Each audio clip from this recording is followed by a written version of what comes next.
Fantatsika tsara fa ny forum zay atao conférence atao any Fort-dauphin dia 14 au 16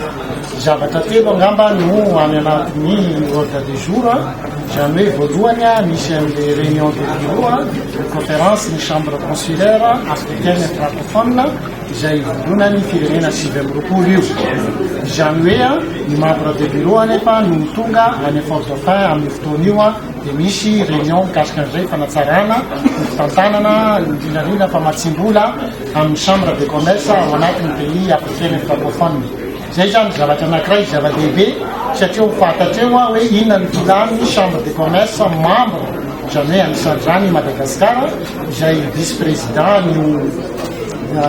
CPCCAF io na io conférence permanent io no sady président ny zone ny zone Afrique de l'Est Océan Indien tsika zany no feny io dia tsika zany mametraka an'izay hoe inona zavatra ilaitsika hatrany amin'ny famatsim-bola zay zany zavatra anankiray ny faharoa manaraka azy dia niresaka ny conférence des chambres de commerce ny conférence ny chambre de commerce malgasy zao ngamba vo chambre zao satria fantatsika fa 420 ny chambre de commerce zay misy eto Madagascar donc voalohany zao mba isian'izay échange mba hoe ampahafantarana hoe manahoana ny chambre de commerce tsirairay inona ny olana eo amin'ny ressortissant inona ny zavatra azo anatinazy satria azadino fa ny chambre any amin'ny faritra na eto Antananarivo ary na any amin'ny faritra no vondrona an'ireo mpandrahara manerana ny nosy dikan'izay ny chambre de commerce zany dia anisan'ny levier anankiray ny développer ny faritra anankiray izay misy azy fahatelon'izay misy an'le foire régionale maninona moa nasiana an'le foire satria fantatsika tsara fa ny faritra tsirairay dia manana ny vokatra ary tiandray fotoana mba hidécouvrir antsika andreo vokatry ny faritra ireo mba ihany koa ahitana lalam-barotra satria azadiny fa betabe ny mpandrahara avy any amin'ny faritra hafa avy any ivelany mandalo izy dia mety mahita an'le produit dia reny produit reny rehefa mety ahitana tsena azona manondrana an'ireny produit reny zavatra telo zay zany tena hoe zava-dehibe mba amin'ity conférence ho ataontsika ty ao azadino anefa fa ao anatin'izay dia misy B2B inona moa zany ilana ny B2B zany na business to business eo zany ny fanenany mpandrahara anankiroa ny mpividy sy ny mpivarotra zany hoe fitadiavana tsena ihany koa mba tena hivalorisena ny produit local